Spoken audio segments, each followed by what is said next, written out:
ये जो रेडियो का म्यूजिक अभी हमने जो सुना वो सिग्नेचर म्यूजिक है ऑल इंडिया रेडियो का। ये म्यूजिक सुनते ही पुराने जमाने सारे याद आ गए। रेडियो पहले हमारी जिंदगी का हिस्सा था और आज भी है, लेकिन आज जो चेंजेस आए हैं उसकी वजह से रेडियो जरा हमारे जिंदगी से थोड़ा दूर हो गया।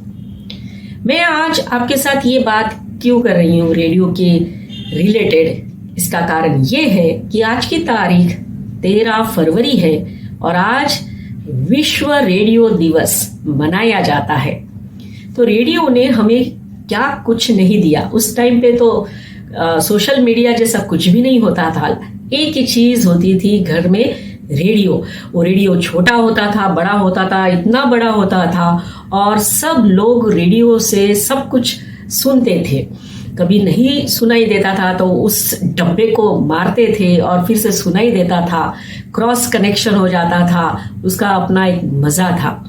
तो रेडियो को उस टाइम से अगर हम देखते हैं तो रेडियो एक रंगमंच था, फिर मन का संचार था, आत्मा का संगीत था और भावनाओं की अभिव्यक्ति था।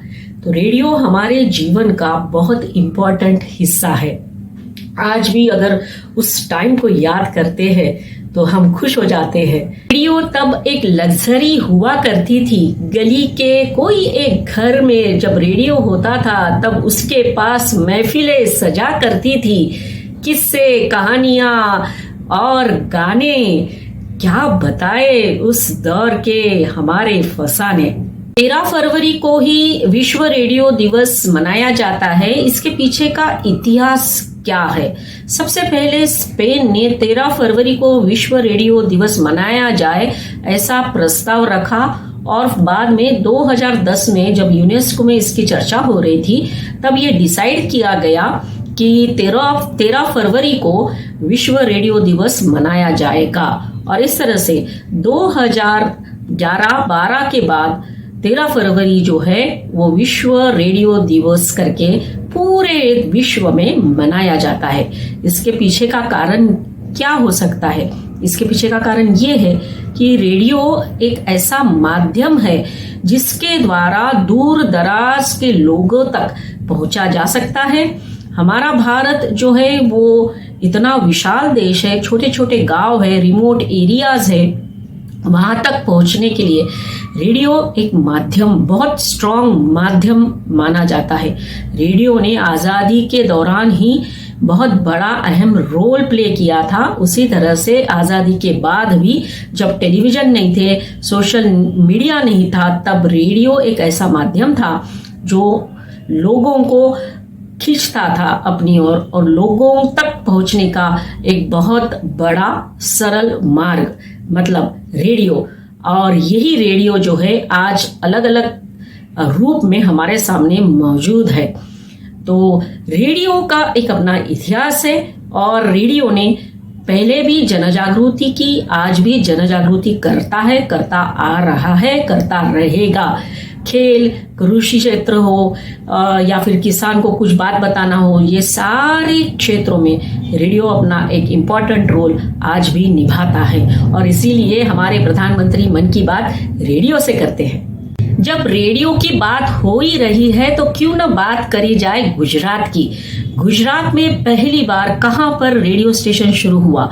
1939 में गुजरात में पहली बार संस्कार नगरी बड़ौदा में रेडियो स्टेशन की शुरुआत की थी महाराजा प्रताप सिंह राव गायकवाड़ जी ने। उन्होंने 1939 में इसकी शुरुआत की थी जरूर, लेकिन प्रॉब्लम हुआ था because of second world war, तो काम शुरू नहीं हो पाया। बाद में 10 जनवरी 1947 को फिर से इस रेडियो स्टेशन को शुरू किया गया और पहला राष्ट्रीय प्रसारण जैसा करना था और उसका उद्घाटन करना था। तो पहले प्रसारण में महाराजा प्रताप सिंह राव गायकवाड़ जी ने हमारे राष्ट्रीय गीत जो है हमारा उसको चुना था, वो है वंदे मातरम। आप सोच सकते हो उस टाइम पे जब ब्रिटिश सरकार थी और वंदे मातरम बोलना एक गुनाह माना जाता था, उसके ऊपर पाबंदी लगा के रखी थी। ऐसे माहौल में प्रताप सिंह राव गायकवाड़ जी ने यह डिसीजन लिया कि पहले प्रसारण में हमारे राष्ट्रीय गीत वंदे मातरम को ही प्रसारित किया जाएगा। इसके लिए उन्होंने दिग्गज कलाकार श्री कृष्ण राव फिल्म्बिकर को बुलाया और उनके द्वारा ये राष्ट्रीय गीत उन्होंने प्रसारित किया। तो ये बहुत इंपॉर्टेंट बात है हमारे लिए, हम कि गुजरात में बड़ौदा में सबसे पहले BBS शुरू हुआ था और हमारा रेडियो जो हमारे बहुत दिल के करीब है और न जाने कितनी पीढ़ियों ने इस रेडियो के द्वारा खुद का मनोरंजन, शिक्षा, ज्ञानार्जन सब कुछ किया। खेल भी हम लोग रेडियो से सुनते थे, कमेंट्री जब आती थी तो कान पे ऐसा रेडियो लगाकर हम सुनते थे। तो ऐसा ये रेडियो जो है, रेडियो को हर कोई सुनता है। रेडियो कैसे भुला पाएगा? रेडियो ने ही इन कानों को देखना सिखाया और यही रेडियो जो है आज भी हमें बहुत प्रिय है। और इसीलिए जब भी हम कार में बैठते हैं तो शुरू होता है हमारा रेडियो। नो डाउट उसका रूप चेंज हो गया है, लेकिन फिर भी रेडियो तो बजता है। तो बजाते रहो, गाते रहो और सुनते रहो रेडियो।